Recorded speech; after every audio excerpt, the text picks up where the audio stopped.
Hello, hi, this is Ryan Ahmed with you, and this is lesson 16 on how to program DCL on Cisco routers. Now, this lesson I'm going to talk about nested loops, or exactly nested for loops.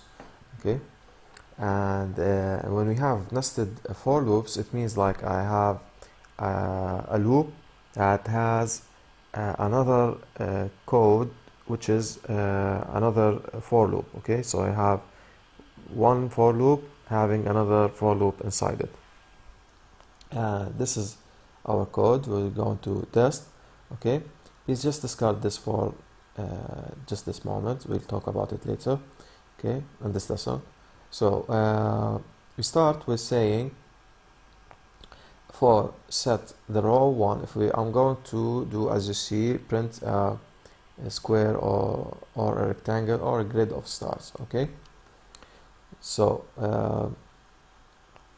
for row 1, okay, and as long the row is less than or equal to 10, increment the row. So I'm still saying that I start with row number 1. Okay, now after the very first line here, okay, I don't have anything to do, so all I have to do is just go into another loop. So this is why I'm calling nested loops, okay, because I have one loop having an insider or an inside one loop. Okay, so this has to completely finish. Okay, then it will move to another step in this for loop, and again this will have to completely finish and go back to this until it keeps rolling and rolling here inside until this one, okay, finishes all the loops. Okay, so this means that I'm in number 1. Okay, now it has to do all the columns, so I will have to print without breaking the line. Okay, star, then star, then star, then star, then star. Okay, now I made 10 columns. Now this quits, of course. Now next thing it will do, before going and to increase the variable row, okay, it will put a new line character. Okay, so this means I have done like printing those 10 stars like this, then it will put a new line, so as if I've gone like this, okay, to a new line.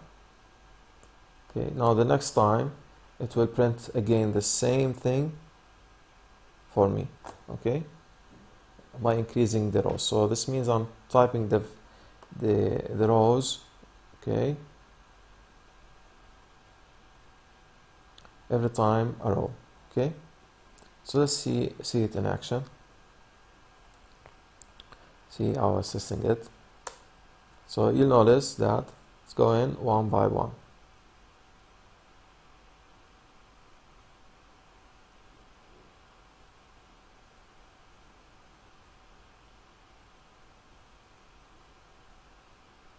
Okay, so that's what's going on. I'm still in the same row, but in the same row it's printing without breaking the line the stars. Okay, once it reaches the 10th star, it will make a new line and it will go to another row. Okay, so I'm going to break it by pressing Ctrl Shift 6. Okay,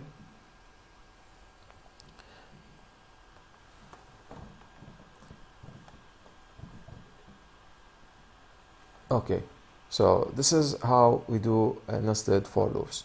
Okay, I know this is not really Cisco, but this is a good example of how to do two nested for loops. Okay, and it's needed for you as a programmer. You can't let go of it. Now, what's fconfigure and what's flush std out? Now, the problem with the router here is that it buffers the line, which means, let's say I run it without fconfigure and see what will happen. Let me clear the screen here.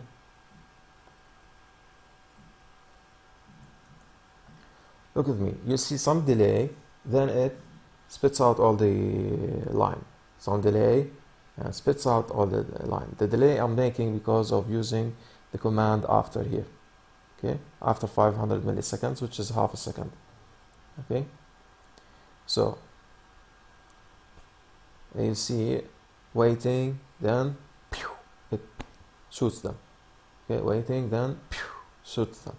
Okay, this is why we call this is what's called line buffering, because when you use the command puts, okay, you're saving things into the memory that holds things which are going to be later displayed on the screen. Okay, this is the std out. Okay, like we did with gets, there is std in. Std out is the opposite one. Okay, so the standard output, which is the screen, of course. There's nothing standard as output as the screen. Okay, so that's why when I turn the fconfigure, if we consider the std out as a file, okay, and say on it, do not buffer or save anything, just spit out on the screen. Okay, so if I run it, it will go.